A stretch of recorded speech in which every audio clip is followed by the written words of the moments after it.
Let's point this channel in the darker direction by making a rather unpleasantly sinister device that will alienate all your friends. It will absolutely creep them out if you give them one of them, although fundamentally it's just a black mirror. It's a scrying mirror. So here's how to make a scrying mirror, and then once I've shown you how to make it, we can discuss what it's used for and how to deploy it upon friends. So you start off by going into your local dollar store and getting a certificate frame. Don't get the ones with the gold trim or anything like that. It must be black for the best effect. Everything must be black. And you take the glass out, and I'm just going to grab the glass here. And once you've taken the glass out, you wash it. Now, this is the point that you're going to liberate all the blood from your hands, because this glass has very, very sharp edges, and you're also seeing the lighting that's actually above the little podium for the camera here. So the glass, it's usually supplied with just straight cut edges, and it is extremely sharp, and unfortunately to clean this properly you have to take it to the sink and you have to put some soap and lather it up. But be very careful with your hands. Don't ever run them along the edge of the glass or it will cut you instantly. It's just very, very sharp, so take extreme care with it. It's also thin glass, so just be careful with that as well. So place the glass, once it's fully cleaned and dried, on some paper or newspaper or anything. We're going to be painting the glass, and a good idea is to take masking tape and just run it along the edges, just enough that it's going to be hidden by the frame itself, so very close to the edge. But the main point here is to stop paint going underneath the glass. It means you can take the paint right up to the edge, and oh, that's shit tape. That's a disappointing start. And if you get paint underneath the glass, it'll tend to wick under and it just kind of messes things up. Particularly with the spray paint, it tends to find its way under quite easily. So the masking tape helps with this greatly. It means you don't have to be so careful when you're painting when you go up to the edge. So let's just get that last wee bit on that side. Almost there. Now, you've got a choice of paints. In the past, have used spray paint, but I've discovered that a really good option is just standard artist's acrylic paint. It's also, you can get it at dollar stores as well in tubes, particularly the popular colours like black or white, but in this case, we're using black. And all we're going to do here, the spray paint, it can be matte or gloss. It doesn't really matter, because ultimately this is going to be viewed from the other side, and no matter what paint you use, as long as it's a good even layer, it's going to look absolutely spectacularly jet black, glossy from the other side. So in this case I'm going to use dollar store type paint. This came from Poundland possibly, and I'm going to squirt some on. Oh, it's already squirting itself on. And don't put too much on, because you're actually going to be applying, and I'm not going to go through every single layer of this.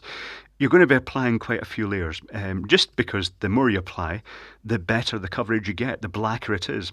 So generally speaking, you don't have to be too careful either, but it's better to try not to agitate it too much. You don't want too many air bubbles underneath.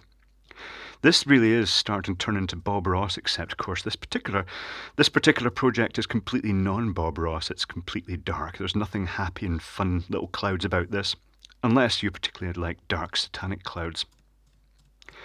But as you can see, it's very easy. There's no subtlety to this. You're just basically wanting to coat the whole glass in black paint, and once we've done that, we'll put on, basically you have to let each layer, as with painting, always with paint, you have to let each layer sort of set, basically dry. And don't worry about the fact that you'll probably see streaks through it where you've not completely covered.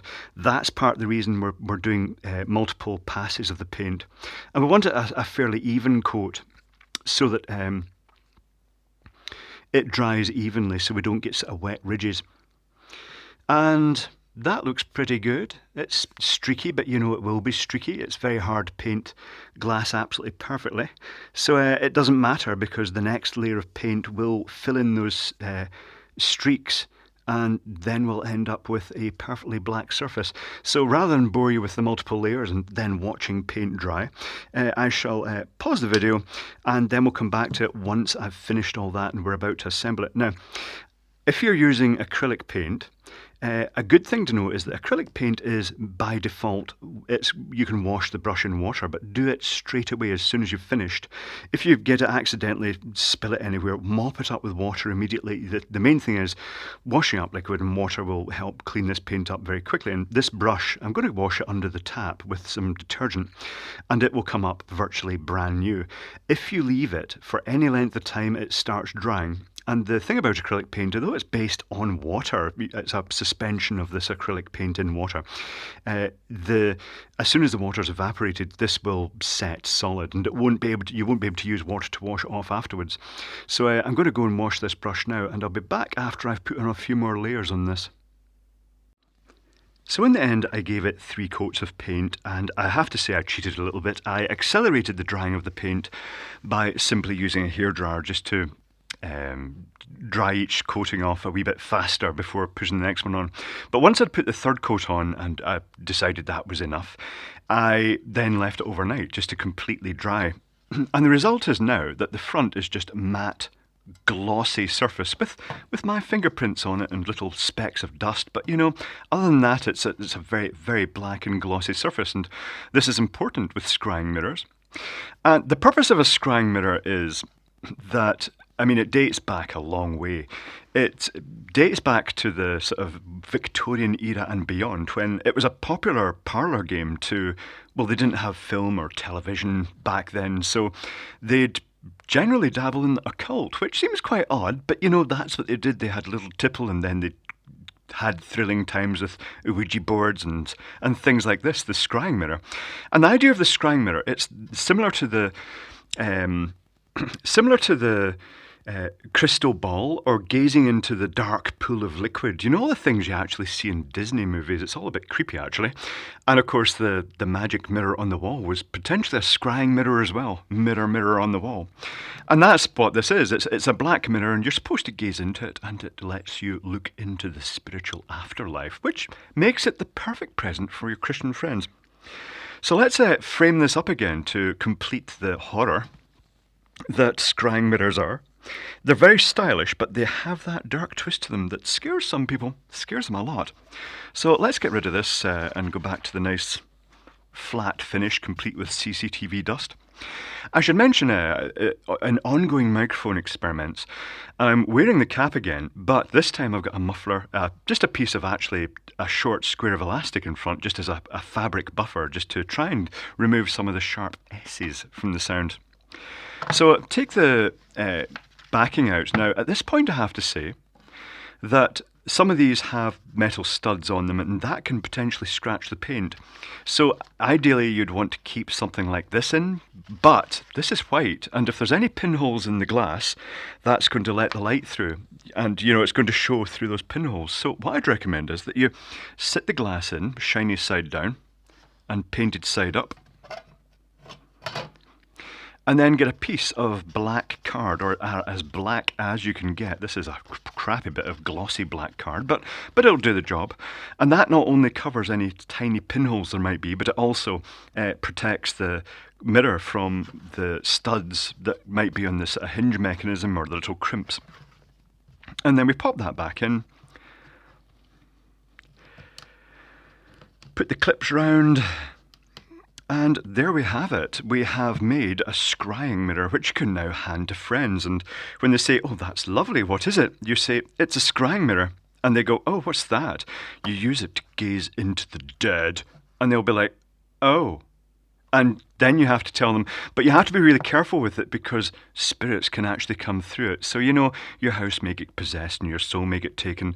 And I guarantee, well, I gave one of these to some friends and one of them's right into ghost hunting and stuff like that. And the other is absolutely not. And they put it in the, look at all the fingerprints in this, it's scrying mirrors, you know, they show fingerprints up so badly.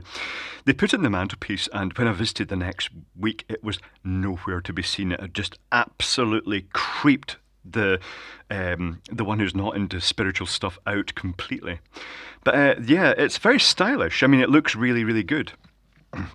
And if you look into the history of these things, then, oh, actually, you're getting a shot of the face, aren't you? That's quite good. Can you see my reflection? I'm not even sure if you'd... hold on, I'm going to have you look at the camera now. Not. You probably see a ghostly apparition of my face, but not much.